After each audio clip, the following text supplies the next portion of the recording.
주님은 신실하고 라는 제목으로 함께 말씀을 나누고자 합니다. 여러분 예수님을 믿으시죠? 네, 크게 대답해 보시죠. 예수님을 믿으시죠? 네, 다 크게 대답하셨어요. 그러면 예수님을 위하여 생명을 내어놓으실 수 있으십니까? 대답하기 어려우시죠? 예수님을 위하여 죽을 수 있습니까? 대답하기 어려우시죠? 저는요, 성경을 통해서 주님을 위해 생명을 내어놓은 인물들을 볼 때 어떻게 자기 목숨을 내어놓을 수 있을까? 참 그 마음에 대해서 궁금했던 적이 많이 있습니다. 그런데 오늘 본문을 보니까요, 딱 바울이 그러한 상황을 맞이하고 있는 것입니다. 사도행전 14장 19절을 보겠습니다. 넘겨주세요. 같이 읽습니다. 시작. 유대인들이 안디옥과 이고니온에 와서 무리를 충동하니 그들이 돌로 바울을 쳐서 죽은 줄 알고 시외로 끌어내치니라. 아멘. 우리가 지난 사도행전을 쭉 보아하면서 뭐라고 말씀을 드렸습니까? 비시디아 안디옥 사람들이 바울과 바나바를 시기하여서 귀부인과 유력자들을 선동하여서 바울과 바나바를 핍박하고 박해하고 쫓아냈다고 했습니다. 그래서 이 바울과 바나바는 옆에 이고니온으로 갔어요. 근데 이고니온에서도 유대인들이 이방인의 마음을 선동하여서 바울과 바나바에게 악감을 품게 하였다라고 말하고 있습니다. 그래서 어떻게 했습니까? 이방인과 유대인과 관리들이 두 사도를 돌로 치려고 했다고 말합니다. 그러므로 바울과 바나바는 루스드라까지 도망을 쳤어요. 그런데 이 유대인들이 무리를 충동하여서 이 루스드라까지 쫓아와서 바울을 돌로 쳐서 죽이려고 한 것이 오늘 바로 사건이에요. 예. 근데 오늘 본문을 보니까 뭐라고 되어 있어요? 죽은 줄 알고 시외로 드러내치니라. 돌로 바울을 쳐서 죽은 줄 알고라고 기록되어 있습니다. 그러면 무엇이라고 우리가 생각할 수 있어요? 죽기까지 갔다라고 생각할 수 있잖아요. 예? 즉 바울은 예수님의 이름을 전하다가 거의 죽기까지 간 거예요. 죽기까지. 쉽게 말하면 우리말로 쉽게 말하면 뭡니까? 죽다가 살아난 거예요. 죽다가. 그럼에도 불구하고 바울은 다시 일어나자마자 어디로 갔다고 그럽니까? 더베로 갔다고 합니다. 거기서 또 복음을 전합니다. 그 다음에 어디로 향하는지 보세요. 14장 21절, 사도행전 14장 21절 같이 읽습니다. 시작. 복음을 그 성에 전하여 많은 사람을 제자로 삼고 루스드라와 이고니온과 안디옥으로 돌아가서. 뭐라고 말합니까? 루스드라와 이고니온과 안디옥으로 돌아갔다고 말합니다. 이곳은 어디는 곳이에요? 자기를 핍박하고 돌로 쳐서 죽이려고 했던 곳이에요. 미친 거 아닙니까? 미친 거? 예? 자기를 죽이려고 하는 곳에 다시 가요. 미친 거 아닙니까? 미치지 않고서야 어떻게 그렇게 할 수가 있습니까? 자기를 박해하고 시기하여서 결국에는 돌로 쳐서 죽이려고 했던 사람들한테 다시 돌아가는 거예요. 우리 같으면 어떨까요? 죽다가 살아난 곳에서 나 트라우마가 있어. 그곳엔 못 갈 것 같아. 다시는 그곳에 못 가. 이렇게 할 거 아니에요. 그런데 이 바울은 다시 그곳으로 돌아갑니다. 죽다가 살아난 곳, 그곳으로 다시 돌아가요. 거기서 어떻게 합니까? 제자들의 믿음을 세워주는 거예요. 우리 14장 22절을 봅니다. 사도행전 14장 22절 같이 읽습니다. 시작. 마음을 굳게 하여 이 믿음에 머물러 있으라 권하고 또 우리가 하나님의 나라에 들어가려면 많은 환난을 겪어야 할 것이라 하고. 제자들에게 뭐라고 말해줍니까? 하나님 나라에 들어가려면 많은 환난을 겪어야 할 것이니라 라고 말해주고 있습니다. 다시 말해서요, 하나님 나라에 들어가려면 많은 환난을 겪어야 한다라고 말해주고 있는 것입니다. 여러분 이해가 되세요? 저는요, 주변 사람들이 교회를 개척했다고 하면 목사님 교회 개척해서 너무 힘들죠? 이렇게 물어보세요. 그럼 걱정이 앞서서 이렇게 물어보는 분들에게 아니요, 안 힘든데요? 이렇게 대답하기가 너무 민망한 거예요. 그들은 걱정해서 이렇게 얘기를 해주시는데 저는요, 아니요, 안 힘든데요? 이렇게 말하기가 너무 난감한 것입니다. 저는 그렇게 지금까지 목회를 해오면서 별로 힘들지 않다라고 생각을 해왔어요. 제 스스로가 즐겁게 목회를 하자, 또 목회자가 즐거워야 성도들이 즐겁다, 그런 생각을 가지고 목회를 해왔던 것입니다. 그런데 몇 주 전에 그렇지 않은 일이 일어났어요. 지난주에 제가 여러분에게 말씀드렸죠. 목회자를 믿지 마세요. 목사를 믿지 마세요. 목회자도 낙심하고 실망시킬 수 있습니다 라고 말씀을 드렸어요.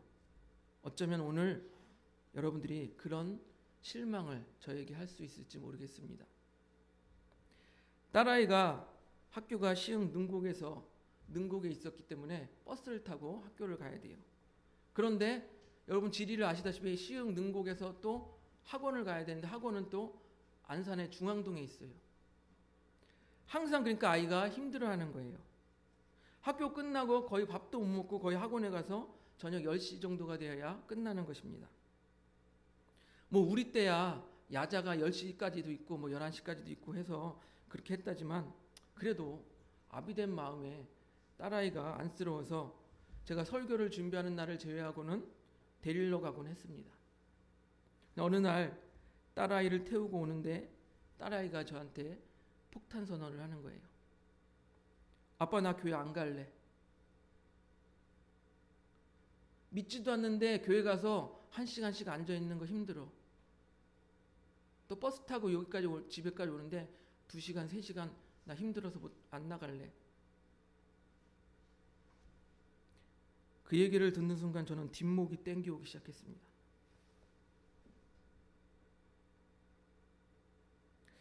이게 어떻게 된 일이지? 이게 뭐지? 아빠가 목사인데 아빠의 지금까지 살아온 인생을 모두 부정하는 것처럼 느껴졌어요. 하지만 침착하게 화를 억누르고 딸아이와 이야기를 나누었습니다. 온유야, 아빠가 목사인데 딸이 교회 나오지 않으면 사람들이 뭐라고 생각할 것 같으니. 그런데 딸아이는 아주 쉽게 말했습니다. 그건 그 사람들이 이해해줘야지. 저는 온유야, 대학교 가면 기숙사 간다면서 그때까지만 참고 좀 나와주라. 싫어. 지금 힘들다고. 이렇게 이야기를 나누면서 저는 이런 생각이 들었어요. 딸이 믿음이 없어서 힘들어하는데, 딸이 믿음이 없어서 구원을 받을지 못 받을지 모르는데 아빠라는 자가, 또 목사라는 자가 자기 체면이나 생각하고 있는 거예요. 사람들이 어떻게 생각할까? 그 생각에 더욱 힘들었습니다. 결국 그날 밤에 딸아이를 앉혀놓고 아빠가 예수님을 만난 이야기, 그리고 어떻게 믿음을 갖게 되었는지 이야기를 해주었어요. 하지만 서로의 의견은 타협점을 찾을 수가 없었습니다. 딸아이는 울다가 자기 방으로 들어가 버렸고 저는 힘이 빠져서 그 자리에 엎드려 누워버렸습니다. 그럼 어떡합니까? 어쨌거나 다음날 일을 해야 됐기 때문에 운전대를 잡았습니다. 운전대를 잡고 일을 하는 중에 아는 목사님의 유튜브 예배 영상을 들었어요. 거기서 찬양이 흘러나오는데 눈물이 왈칵 쏟아졌어요. 그리고 하나님께 원망하는 기도가 나왔습니다. 하나님, 저 그동안 열심히 살아왔는데요. 다른 사람들 힘들지 않게 하려고 일도 하고 목회도 하고 열심히 살아왔는데요. 딸아이 믿음은 좀 하나님이 좀 챙겨주시면 안 돼요? 다른 목사님들은 자녀들이 교회 열심히 나오고 전도도 하고 찬양도 하고 힘이 되어준다는데 저는 왜 항상 혼자서 이렇게 힘써야 돼요?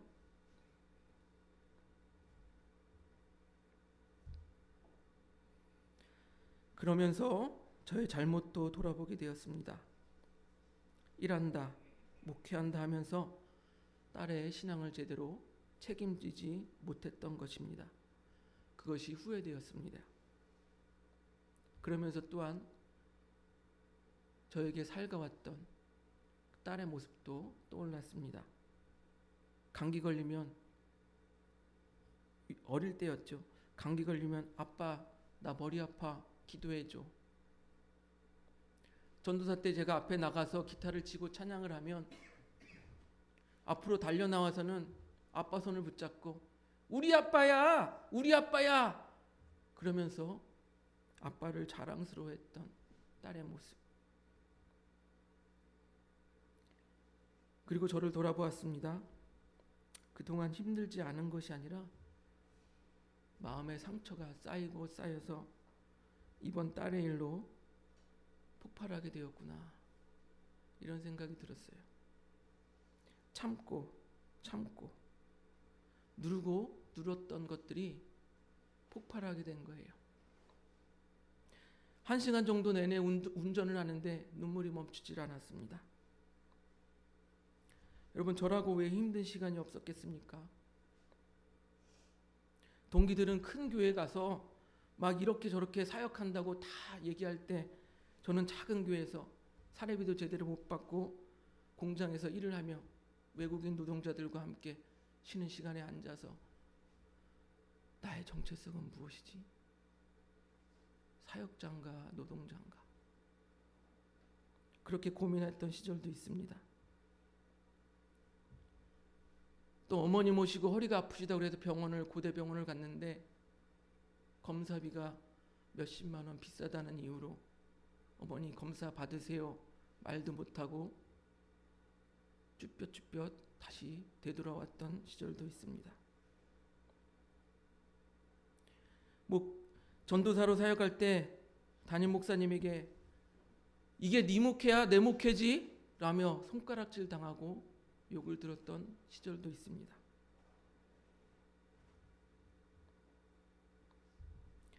딸아이가 우울증에 걸려서 자기 손목을 칼로 긋고 그 아이를 병원에 데리고 왔다 갔다 했던 시절도 있습니다. 그리고 오늘 사도 바울이 죽다가 살아나서 다시 복음을 전하는 일에 충성하는 모습을 바라봅니다. 자신의 목숨도 아끼지 않고 주님의 일을 하는 모습을 봅니다. 그리고 사도 바울은 이렇게 고백을 합니다.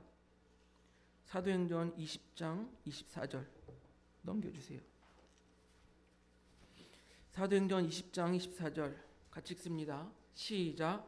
내가 달려갈 길과 주 예수께 받은 사명 곧 하나님의 은혜의 복음을 증거하는 일을 마치려 하면은 나의 생명조차 조금도 귀한 것으로 여기지 아니하노라. 사도 바울은요, 예수님께 받은 사명 때문에 자기의 생명조차 조금도 귀한 것으로 여기지 않았다라고 말하고 있습니다. 그리고 사도 바울은요, 로마서를 통해서도 이렇게 말을 합니다. 로마서 8장 35절에서 37절 넘겨주세요. 같이 읽습니다. 시작. 누가 우리를 그리스도의 사랑에서 끊으리요? 환난이나 공고나 박해나 기근이나 적신이나 위험이나 칼이랴. 기록된 넘겨주세요. 시작. 기록된 바 우리가 종일 주를 위하여 죽임을 당하게 되며 도살을 당할 양같이 여김을 받았나이다 함과 같으니라. 그러나 이 모든 일에 우리를 사랑하시는 이로 말미암아 우리가 넉넉히 이기느니라. 아멘. 당시 그리스도인들은요, 믿음을 지키기 위해서 또한 복음을 전하기 위해서 생명을 내어놓아야 했습니다.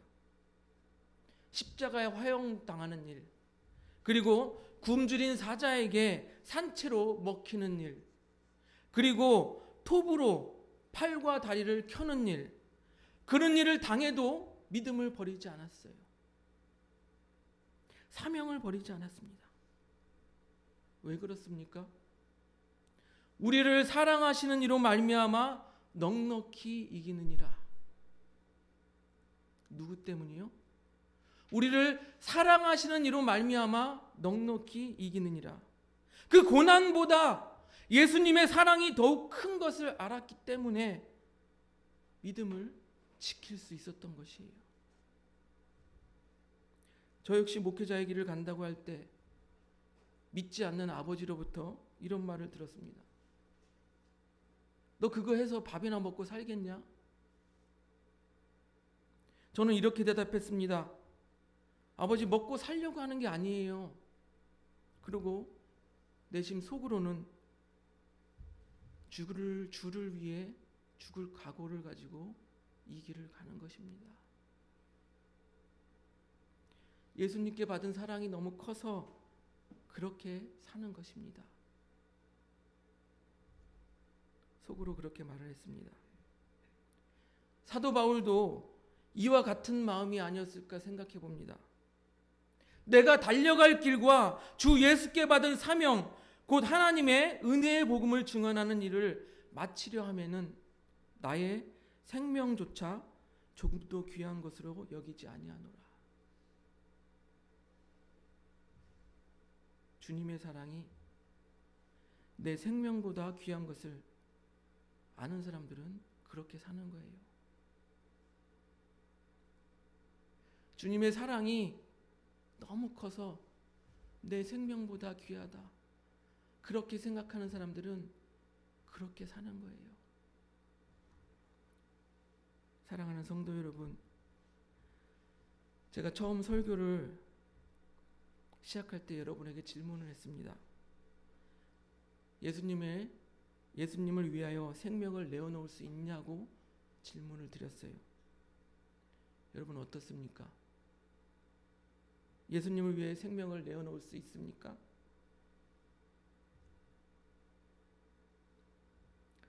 예수님을 위해서 죽을 수 있습니까? 그런데요, 대답하기 어려워도 주님의 사랑이 내 생명보다 귀하게 여겨지면 가능하지 않을까요?